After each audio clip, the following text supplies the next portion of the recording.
wabarakatuh. Senang sekali dapat bertemu kembali dengan pemirsa SMTV di program Ramadan tahun 2023 ini.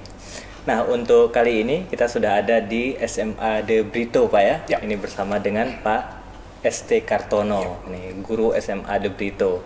Mungkin sudah sering kita dengar ya, ataupun sudah sering kita baca tulisan-tulisannya di Kompas dan di buku-bukunya juga sangat banyak gitu. Antara lain ada buku apa? Menjadi ini sekolah bukan pasar, kemudian ya ada banyak sekali menumbuhkan berpikir kritis dan seterusnya. Nah, hari ini kita akan sharing dengan Pak Kartono tentang pengalaman beliau dan seterusnya. Pak Kartono, mungkin pertama lahirnya di Solo, Pak ya? Di Solo saya. Di Solo. Ya. Mungkin bisa diceritain Pak pengalaman masa kecil di Solo gitu kan, yang di sana kita tahu sangat beragam ya, komunitas Muslim, Katolik dan seterusnya.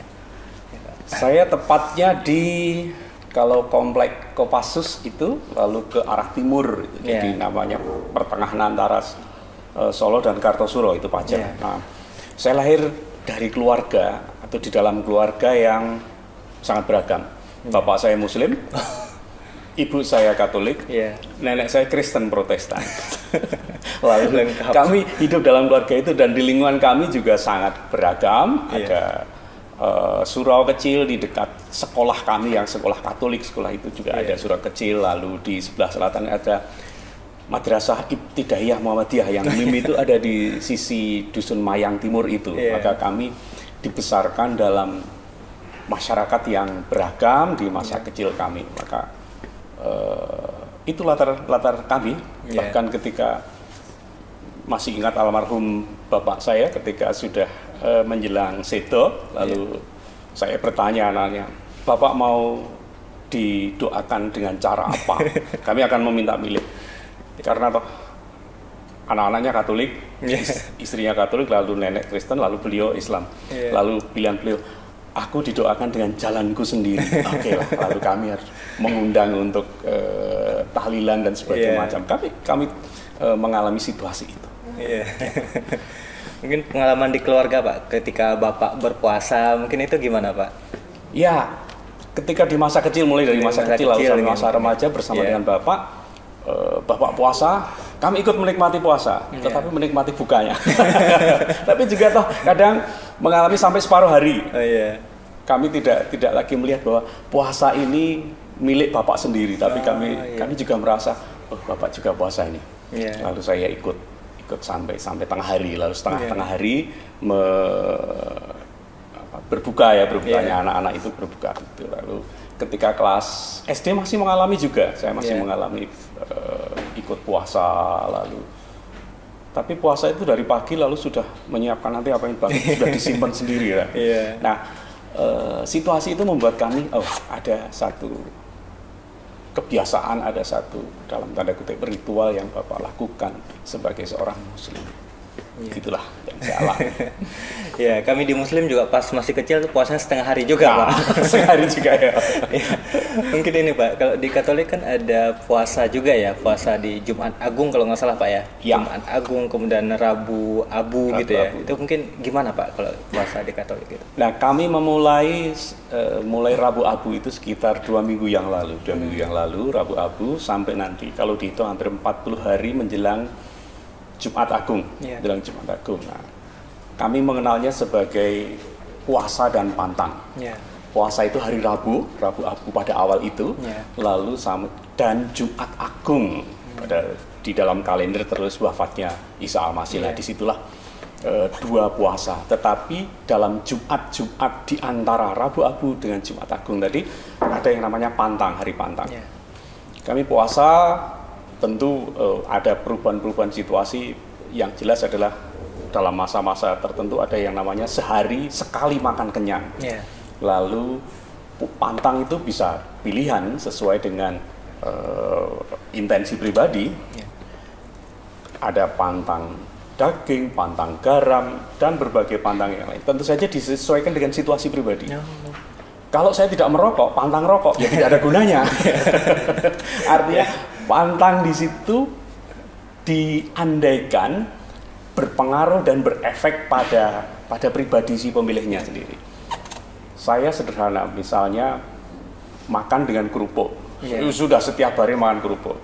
Maka ketika saya hidup dengan teman-teman di satu asrama, lalu teman kami mengusulkan kita pantang kerupuk. Wah, itu perjuangannya sangat berat karena makan tanpa kerupuk itu seperti kehilangan separuh hidangan gitu. Nah, itu rasa. Artinya antara Rabu Abu sampai dengan Jumat Agung tadi, ketika hari Jumat memilih pantang yang memang sungguh memiliki efek dan juga kalau kami memakai istilah namanya mati raga. Jadi bermati raga itu dalam bahasa Jawa menempa diri, menempa raga, tapi juga arahnya ke arah batin, bahwa tidak makan kenyang sehari atau sehari hanya sekali makan kenyang saat itu, lalu juga pantang-pantang hal-hal yang memang setiap saat dia geluti dan itu menjadi bagian dari dirinya, lalu dia tolak, lalu dia ambil jarak dengan situasi itu. Nah, harapannya selama hampir 40 hari menjelang Paskah ada arah yang namanya pertobatan tadi, perubahan dari sikap, pengendalian diri yang memungkinkan sebagai batin saya siap untuk menyambut kebangkitan itu.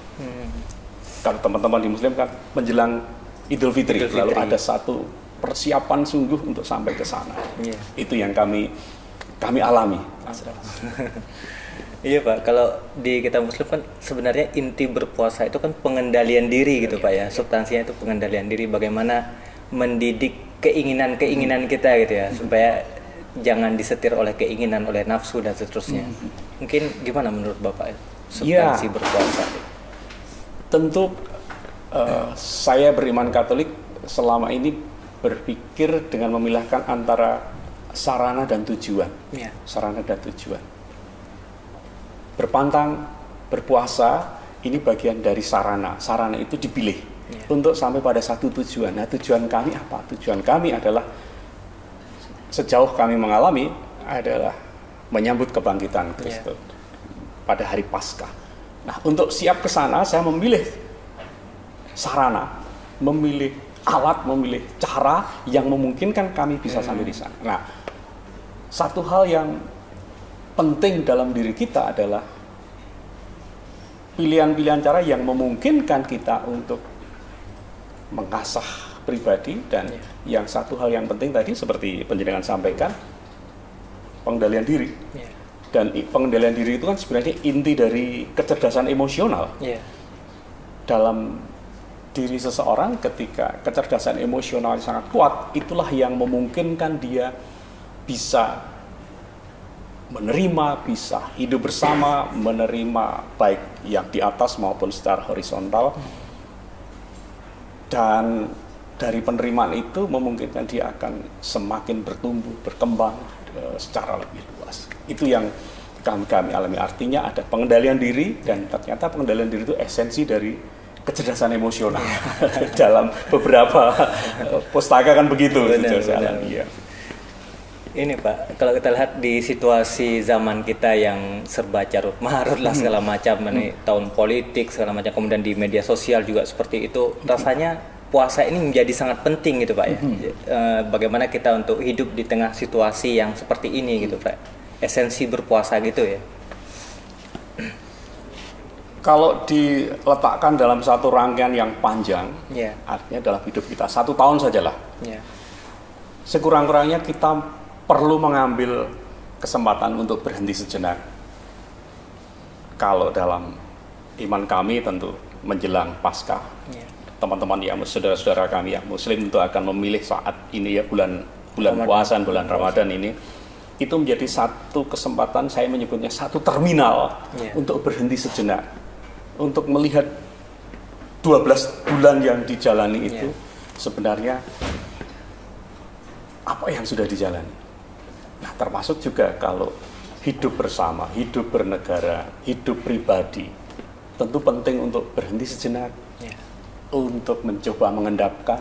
Tentu saja dalam proses pengendapan tadi ada tindakan yang namanya refleksi, proses Yeah. refleksi, proses berefleksi, proses bercermin, proses untuk melihat kembali seluruh dinamika yang kita alami dengan harapan menemukan sesuatu yang baru.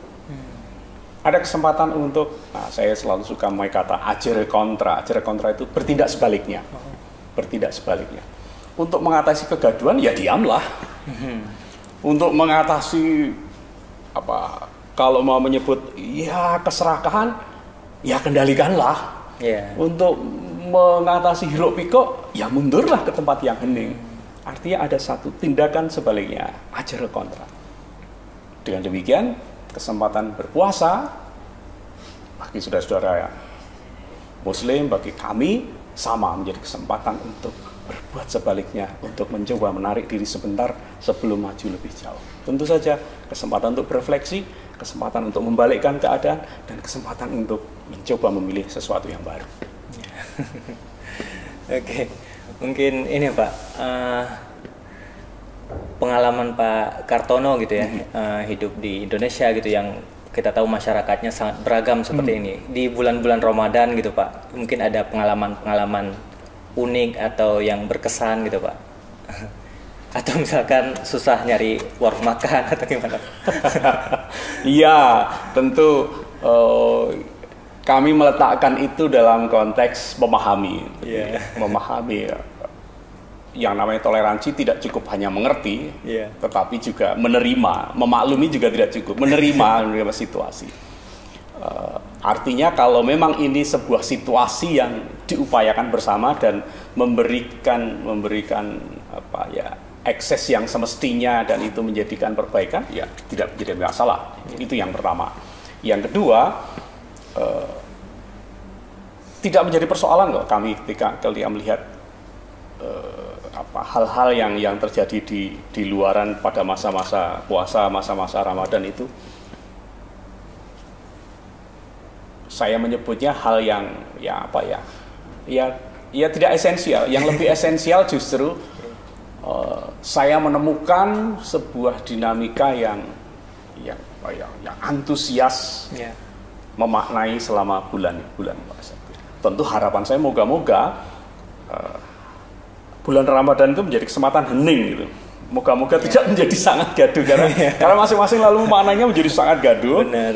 Menjadi sangat gaduh, lalu yang mestinya untuk hening, untuk mengendapkan tadi kehilangan kesempatan kita, kehilangan kesempatan. Tahu-tahu kok sudah berakhir dari puasanya, tahu-tahu lah kita menunggu lagi besok mengalami hal yang sama lagi. Nah, menurut saya kok dua hal tadi, kalau toh itu situasi bersama orang bisa menerima. Saya katakan menerima, memahami, memaklumi. Yang kedua, kalau toh itu menjadi kesempatan yang diciptakan bersama, ya maka siapapun yang mengambil dalam posisi itu, kami yang Katolik dengan puasa kami, teman-teman yang Muslim dengan teman-teman dalam situasi Ramadan, ambillah kesempatan berharga itu. Sungguh tujuannya untuk apa? Sementara puasa ini menjadi sarana untuk sampai ke sana.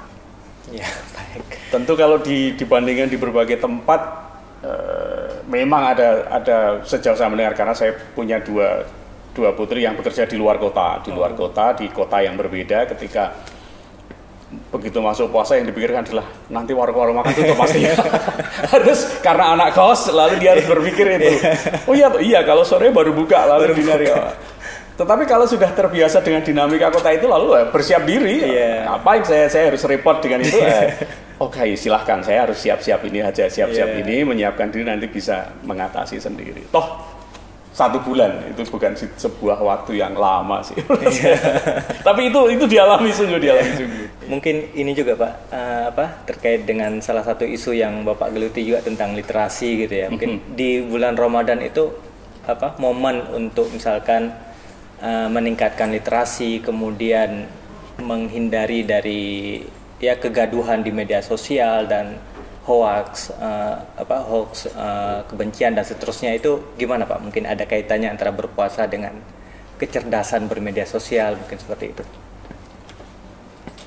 Sekali lagi, kalau bulan puasa menjadi sebuah kesempatan, menjadi sebuah dalam tanda kutip fasilitas yang mewah untuk kita manfaatkan, kita pakai, kita geluti, kita bisa mengambil apa saja. Nah, untuk konteks zaman kini, saya memberi apresiasi yang lebih juga kepada teman-teman kalau saya melihat di media sosial itu. Maaf, sehari ini saya tidak membuat status. Wah, dia ternyata puasa betul, puasa dengan buat status. Ini satu situasi yang menarik menurut saya. Itu pilihan dia karena dalam kehidupan keseharian dia tidak bisa lepas dari itu. Maka begitu dia meletakkan itu, coba menyingkirkan sejenak, dia mengalami semacam menemukan air jernih yang selama ini keruh dengan media-media sosial. Yang kedua, ada kesempatan juga untuk membaca, ada kesempatan juga untuk dalam tanda kutip memperdalam. Kalau saya melihat tentu dinamika teman-teman muslim di masjid-masjid kalau sore ada berbagai kesempatan untuk pengajian dan sebagainya. Di dalam tradisi Katolik ada selama 6 minggu itu ada kesempatan untuk mendalami tema-tema tertentu, tematik gitu. Nah, lalu itu diserahkan pada setiap lingkungan itu sekitar 30 kepala keluarga, lalu itu bagian dari sebuah paroki gereja misalnya. Nah, dari 30 itu lalu bersama-sama menggeluti tema kami di wilayah Keuskupan Agung Semarang. Lalu ada tema yang kami geluti selama masa Prapaskah menjelang Paskah tadi sebagai masa pantang dan puasa. Lalu ada kesempatan untuk bersama-sama mendalami teks, bukan pertama-tama tentang kitab suci, tapi mengkaitkan antara semangat Injil, semangat kitab suci dengan kehidupan bersama, dengan kehidupan bersama yang aktual, tentang keadilan, tentang kepedulian. Kalau kemarin itu 2 tahun itu kita sungguh tercekam oleh COVID ya, bagaimana menghidupi itu, lalu lepas dari situasi itu, lalu peduli pada sesama dalam keadaan mereka yang mengalami situasi yang tidak beruntung. Nah, itu menjadi kesempatan pertama literasi, mendengarkan, sekaligus juga belajar tentang situasi masyarakat. Menarik ya sebenarnya. Mungkin ini terakhir Pak, mungkin ada harapan ataupun mau mengucapkan ini Pak, selamat berpuasa. Iya, saya sangat mengapresiasi dan saya antusias dengan para sahabat yang akan memasuki masa puasa. Kalimat yang selalu saya sampaikan ketika memasuki masa puasa untuk saudara-saudara yang menjalani, baik yang muslim maupun juga berbagai tradisi yang lain, selamat menempuh keheningan dan selamat kembali untuk menemukan kejernihan dalam hidup Anda. Puasa menjadi sarana kita bersama, saat puasa menjadi pilihan untuk mengasah dan juga memupuk pengendalian diri kita. Terima kasih. Ya, itu tadi ya bincang-bincang kita dengan Pak Kartono. Itu kalimat terakhirnya sangat dalam sekali ya, bagaimana puasa itu menjadi sarana kita mengasah diri dan sarana kita untuk sejenak hening demi mempertajam jiwa kita. Demikian, Assalamualaikum warahmatullahi wabarakatuh.